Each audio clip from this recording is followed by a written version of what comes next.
Mga kapuso, sumiklab ang sunog dito po sa isang residential area sa Ali 16, Barangay Santa Ana, Pateros, kaninang mag-aalas 12 ng hating gabi. Ayon po sa BFP at Pateros LGU, nasa 3 hanggang 4 na bahay ang natupok ng apoy at aabot sa 16 na pamilya o katumbas ng mahigit 40 individual ang apektado. Meron din pong 7 na naitalang sugatan. Nagsiselfone lang po ako nasa kwarto ko. Yung kwarto ko po, sa second floor po yun. Tapos kita po doon yung taas, yung third floor po. Nakita ko po may umiilaw po sa third floor. Kala ko po may fireworks lang po. Tapos pagtingin ko po may sunog na po. Bumaba po kaagad ako sa first floor para gisingin lahat ng tao. Tapos sa second floor po, sinabihan ko po lahat. Tapos kumuha po kami ng balde para isalba po kasi pumuputok pa lang po yung wire sa gitna ng mga dalawang bahay. Ito po yung bahay namin. Dito po yung kabila. Opo, sobrang hirap po kasi wala na po kami makita doon, puro usok na po. Kinalong ko na lang po yung bata, tapos itinakbo ko na lang po kahit wala po akong nakikitang daan, basta makalayo po kami sa sunog. Opo, wala po talaga naisalba.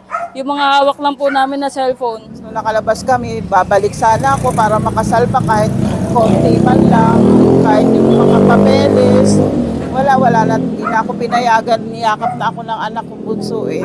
First time namin masunugan, sa tagal ko na rin dito, talagang ngayon lang nangyari sa amin to. Hindi ko alam kung paano kami babangon, hindi ko alam saan kami magsisimula. Ang naging challenge lang po natin dito, ma'am, ay medyo madilim ang daan, ma'am, at mas makipot po ang daan, ma'am. At saka yung mga kabahayan po ay gawa po sa light materials po. Ma'am, bali naglinya po kami ng hose mula dito, ma'am, sa pinaka-main road, papunta po doon sa bahay na nasusunog, ma'am. Tumakyat din po kami, ma'am, sa bubong para po ma-penetrate din natin. So, as of now, merong naitalang 7 na-injured. Minor injuries lang naman ito. Merong 4 na napaso, first degree burns. Merong 2 na tumaas lang yung blood pressure. At merong isang bata na nahirapang huminga. Sa ngayon ay inaayos na namin yung kanilang pansamantalang tutuluyan. Dito yan sa Captain H. Francisco Elementary School, Maine.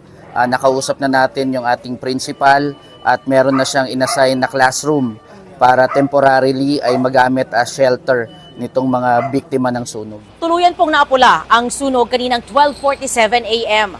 Mula po dito sa Pateros, EJ Gomez, GMA News.